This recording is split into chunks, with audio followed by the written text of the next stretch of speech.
Okay, so my name's Serena. And I'm Mahmood. And we're the Business Rockstars. Okay, so today, Mahmood's going to be talking to you about business growth.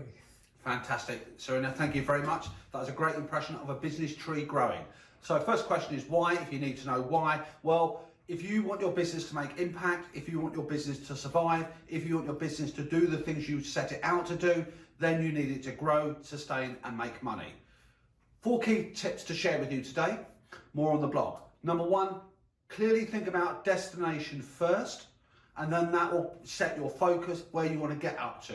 Number 2, you need to think about the route map to actually get you there and set your milestones along the way.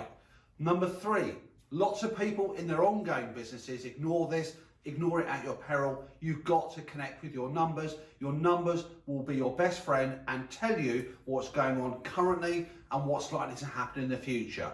And 4th tip to share with you, leadership. Your business is only good as the main leader in your business, which is yourself. Connect all those 4, read the blog, learn more. Thank you very much for your time. Okay guys, so I hope you found that interesting. Head over to the blog, like Mahmood says, it's Facebook, la la la. Until next time, ciao. Ciao.